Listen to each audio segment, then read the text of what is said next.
fima tabi khairihi ta'addadatil asbab wal maut wahidu. Karena orang Arab itu kan dulu, Arab sebelum Islam itu kan satu kabilah nyerang kabilah yang lain. Wah itu kan harus butuh orang-orang tangguh, karena dulu sistem rezekinya kayak sistem Indonesia dulu lah. Kerajaan ini nyerang ini, supaya satu kerajaan punya eksistensi harus mengalahkan kerajaan yang lain. Bahkan cerita-cerita itu sama lah di Indonesia di mana-mana. Nah itu pemuda-pemuda yang gagah berani itu karena punya pegangan tadi. Wa man lam yamut bisayfi toh mata biwirihi. Kalau kamu tidak mati di medan perang ya tetap aja mati juga. Sehingga mereka kendel gitu, kata cerita orang dulu. Ta'addadatil asbab wal mautu wahidu. Sebab kematian bisa macam-macam, tapi kesimpulannya tetap saja namanya mati. Lalu Islam itu mengajarkan aksiru min dzikri hadhimil ladat. Kamu harus banyak ingat mati.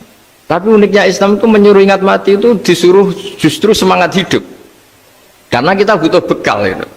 Jadi kalau kamu ingat mati itu jangan terus loyo, terus nunggu takdir mati, itu enggak, malah disuruh semangat.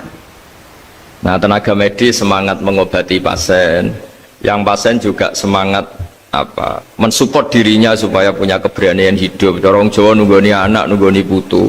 Kalau saya sebagai kiai ya nunggoni santri, nunggoni umat.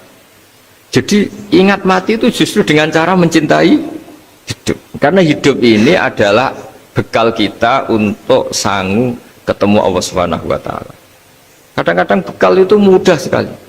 Ada orang nakal gara-gara minumin anjing yang baru haus, sama Allah dimaafkan. Ada orang yang pulang dari tempat kerjanya, ada duri di tengah jalan, disikirkan takut kena orang, diampuni Allah, akhirnya menjadi ahli apa?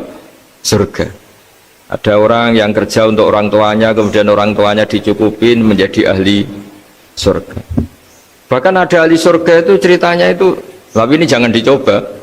Ada orang sudah jelas niat nyon sewu, niat zina, sudah tinggal itu terus mikir dia, saat itu takut Allah gak jadi, barokahnya gak jadi, langsung dia jadi ahli surga. Sarannya gak jadi loh ya, tapi ya tidak usah dicoba. Itu kalau keterusan masalah. Jadi Islam itu menganjurkan ingat mati, tapi justru dengan cara mencintai kehidupan. Karena yang jadi referensi Allah nanti di akhirat adalah perilaku kita, amal kita zaman apa? Hidup. Jadi disuruh ingat mati, tapi justru dengan cara sangat mencintai apa? Kehidupan. Lalu yang dinamakan kehidupan itu apa? Ya kita-kita ini, ada yang mengkhidmati agama, mengkhidmati orang sakit, mengkhidmati itu ya berbakti, membantu. Ada yang nata lalu lintas, ada yang nata keamanan kayak Pak Polisi, ada yang nata keuangan kayak Kemenku, macam-macam. Semuanya harus kita cintai, profesi-profesi yang oleh Islam dianjurkan untuk kita nekuni itu. Jadi saya mohon lewat cerita ini orang itu tidak fokus takut COVID. Kasihan COVID kan jadi tersangka pembunuh sini. Padahal di kampung-kampung orang lugu-lugu yang saking nggak ngertinya itu kalau dikasih sumbangan tuh katanya itu salam neng COVID matur nuwun. Itu ribet kalau orang lugu-lugu itu. Dikira COVID itu satu makhluk atau manusia yang apa? Nyumbang itu. Jadi saya mohon semohon-mohonnya, minta seminta-mintanya, sampean harus ngitung nikmat lah. Dengan sistem meteor seperti itu di langit tidak jatuh ke kita, sistem bumi yang sudah ngerongkong gini tidak likuifaksi, terus di dunia ini banyak kimia, banyak racun, itu kalau misalnya meledak kemudian dibawa angin mungkin matinya lebih massal. Ternyata semua itu nggak terjadi. Artinya nikmat yang sekarang kita dapatkan, kita nikmati sekarang itu jauh lebih besar ketimbang ketakutan kita. Nah, ini Islam selalu menganjurkan fadzkuru ala Allah la'allakum tuflihun. Selalu ingat sisi-sisi nikmatnya Allah. Kamu jangan hanya sisi wah kita dikepung COVID, kita punya istri judes, punya anak nggak nurut, punya atasan sadis, punya anak buah nggak loyal. Kalau gitu terus ya kamu nggak berani hidup. Yang diingat masalah terus. Itu salah, hidup seperti itu salah menurut Islam. Yang Islam menganjurkan fadzkuru ala Allah, kamu ingat sisi-sisi nikmatnya Allah, bukan sisi-sisi kita hidup itu diuji. Saya punya sekian cerita ulama-ulama yang unik, yang punya nasihat itu. Jadi ada orang kaya raya dulu temannya banyak, anak buahnya banyak. Suatu saat dia miskin terus nggak ada yang berkunjung. Terus dia ngeluh, curhat ke ulama itu. Ketika saya kaya yang berkunjung banyak, ketika saya miskin kok nggak ada yang berkunjung, kurang ajar betul teman-teman saya. Terus kata kiai itu lucu kalau ada nih. Ya bagus gitu dong, ketika anda miskin tidak ada yang berkunjung. Loh kok bisa? Ya misalnya kamu sekarang jadi buruhnya orang, pas disuruh-suruh, dibentak-bentak, terus teman kamu udah datang, malah kamu jadi tontonan toh. Mendingan nggak ada datang, jadi kamu ketika buruh orang nggak malu, karena teman-teman kamu sudah tidak datang.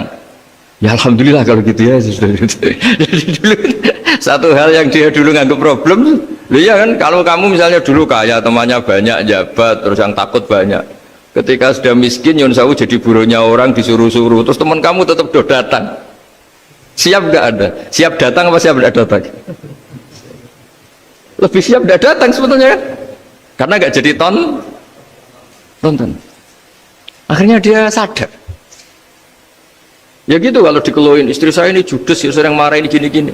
Ya bagus dong marahin kamu. Kalau marahin tetangga malah masalah. Coba kamu punya istri kalau marah marahin orang lain, pusing nggak? Mendingan marahin. Jadi pokoknya dilatih terus.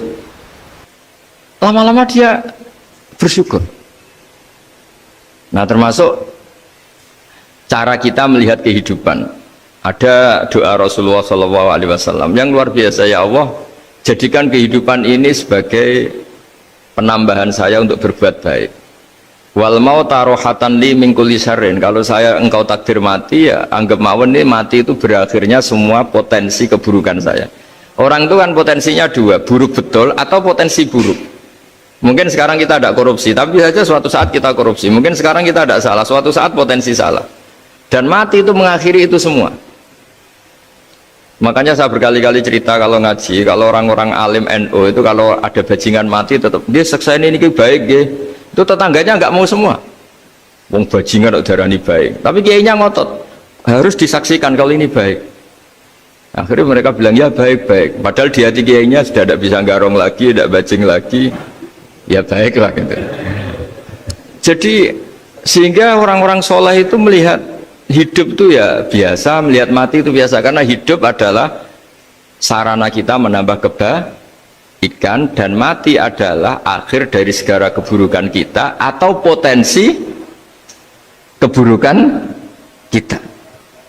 Jadi Islam itu mengajarkan kita gimana menghadapi kehidupan, juga gimana menghadapi apa? Kematian.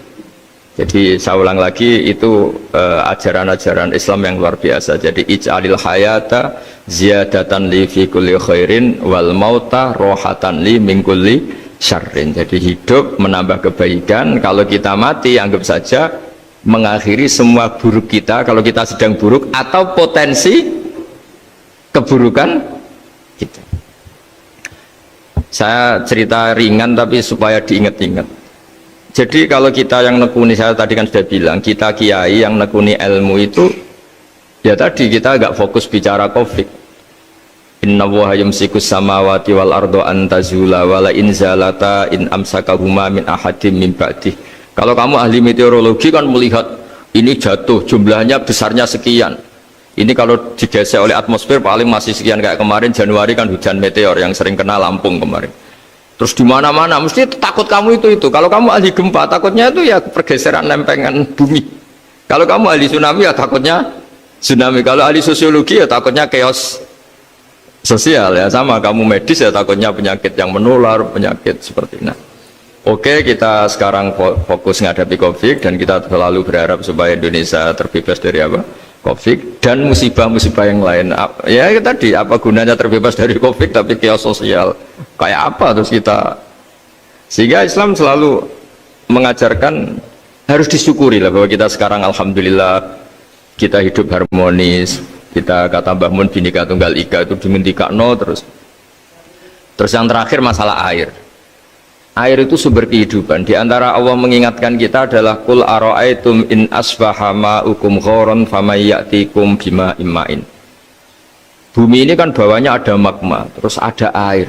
Normalnya air itu nggak ada. Secara teori itu normalnya air itu nggak ada, karena bumi itu kan kalau ada air kan meresap. Sudah meresap, bawahnya itu ada minyak, ada magma, harusnya air itu tersedot habis. Tapi orang saking angkuhnya, saking cueknya, ngira air itu malah potensinya itu abadi. Sebetulnya kalau menurut teori alam, air itu gampang hilang kan, diletakkan di bumi ya bumi itu meresap. Nanti bawahnya itu ada minyak, ada sebagian ada magma, ada macam-macam lah. Jadi potensi air itu harusnya nggak ada malah kalau melihat sistem itu. Tapi karena Allah saking rahmannya, air ini dijaga sedemikian rupa tetap ada. Kalau melihat sistemnya kan normalnya malah nggak ada. Makanya Allah selalu mengingatkan, in asbahama ukum khauron. Suatu saat air yang kamu pakai, yang jadi sumber kehidupan itu bisa saja tahu-tahu hilang. Mungkin tersedot oleh panas bumi atau corong Jawa niku nyeresep entek atau gimana lah cara Allah menghilangkan. Famay ya'tikum bima imain. Lalu siapa yang bisa mendatangkan air itu lagi? Ini kata para hafid, ini yang kata guru-guru ya, termasuk yang dikatakan Pak Mukhtar ini. Nanti orang harus ngendikan menjawab Allahu Rabbul Alamin. Hanya Allah sendiri yang bisa mengatur air ini selalu ada. Itu Pak, kalau kamu pikir kan air kamu sokkan di bumi kan mesti langsung hilang, meresap ke bumi. Bumi ada bawahnya lagi, ada bawahnya lagi, dan mungkin bukan yang paling bawah mungkin tomak, harusnya itu nggak ada. Tapi Allah saking sayangnya mengatur sistem air itu ada dan tersedia. Tapi ketika orang terlalu cuek dan angkuh sampai lupa syukur tersedianya apa? Air itu Allah mengingatkan, disuruh bayangkan, kul aro'aitum, coba bayangkan kalau in asfahama ukum khauron. Tadi kan ada khataman ya, saya ikut, terima kasih. Bayangkan kalau air suatu saat itu khauron menjadi hilang. Fama ya'tikum bima imai. Jadi saya tidak bisa spesifik memberi nasihat tentang kopi karena ya tadi yang bisa membunuh kita ini banyak. Ya, tsunami ya bisa bunuh, gempa bisa bunuh, likuifaksi bisa bunuh, jatuhnya benda lain kita bisa bunuh, takut tanggal utang kaget ya bisa bunuh. Macam-macam, semacam-macam lah, ngelindur ya. Kemarin mudik aja, yang sebelum tertata rapi aja mudik aja berapa kemarin, kalau ada apa mudik lebaran yang tahun berapa, 3 tahun yang lalu apa 4 tahun yang lalu dulu. Jadi saya mohon, ketakutan kita adalah yang hakikat adalah takut jadi hamba yang tidak baik. Itu yang harus jadi ketakutan sejati. Takut kita di mata Allah tidak jadi hamba yang baik, sehingga kita jauh dari Allah Subhanahu wa ta'ala. Karena cita-cita terbesar kita dan cita-cita terbaik kita adalah jadi hamba yang diridhoi Allah Subhanahu wa ta'ala. Sebaliknya ketakutan kita sejati adalah takut su'ul khotimah, takut jadi hamba yang tidak baik. Kita inginnya adalah assalamu alaina wa ala ibadillahis sholihin. Yang berhak mendapat keselamatan dunia akhirat adalah orang-orang atau hamba-hamba yang soleh. Ya tadi, untuk menjadi soleh itu gampang di Islam itu. Tenaga medis nolong pasien ya ibadah, pasien husnudzon sama dokter ya ibadah, mengelola hidup, ingin hidup ya ibadah, anak ngurus istri, pokoknya anak yang ngurus keluarganya juga ibadah. Semuanya itu di Islam itu asal tidak maksiat itu dianggap apa? Ibadah. Dan untuk orang menjadi kekasihnya Allah kayak tadi, ada orang yang karena ngerawat hewan dijadikan walinya Allah, menghilangkan apa duri atau pengganggu di jalan jadi kekasih Allah. Itu cerita-cerita itu semuanya ringan. Bahkan tadi ada yang cerita sekedar ingin maksiat dan tidak jadi. Dalam Islam itu kan gitu, orang yang merencanakan maksiat kemudian tidak jadi, itu ditulis pahala. Jadi gampang sekali untuk menjadi orang soleh dalam apa? Islam. Kalau tidak bisa itu semua, kata Nabi, takufus syarroka anin nas fa inna sodaqatun minka ala nafsik. Kalau tidak bisa berbuat baik sama orang lain, yang penting tidak mengganggu orang lain. Terus kan enak turu ning omah ngelamun bengak-bengok dhewe aja banter-banter, tapi nak bengok-bengok banter-banter kan ganggu tangga. Itu asal tidak ganggu orang lain. Takufus syarroka anin nas. Kamu jangan sampai efek buruk kamu berakibat pada orang lain. Itu juga fa inna sodaqatun minka ala nafsik. Itu ya bagian dari sedekah kamu. Taruh saja misalnya kalau secara ilmu medis, misalnya kita ini kok dinyatakan positif COVID, secara ilmu medis nggak boleh ketemu orang lain, terus kamu diisolasi.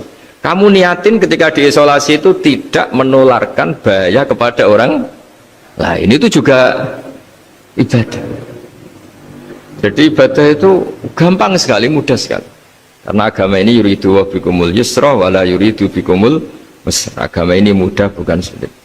Ya, mohon maaf tadi saya nggak bisa datang yang jam 11 karena saya tadi malam hormat di Jogja, acara 7 harinya Kiai Haji Atabik, tadi pagi baru datang. Tapi saya mohon pokoknya yang seneng ya, hidup itu yang seneng, diberi kesempatan hidup sampai sekarang itu yang seneng. Jangan karena teman kamu meninggal terus akan-akan ini teman saya meninggal, paling saya besok. Kok kamu tahu? Nyatanya besok hidup lagi, besoknya ya hidup lagi, sampai sekarang ya masih hidup. Sudahlah, mensyukuri yang ada. Jadi sudah saya mohon, syukur itu penting. La in syakartum lazidanakum. Justru dengan kita syukur itu insya Allah segalanya akan tambah baik, tambah apa? Baik. Nggih, matur nuwun, ngapunten ingkang kathah. Assalamualaikum warahmatullahi wabarakatuh.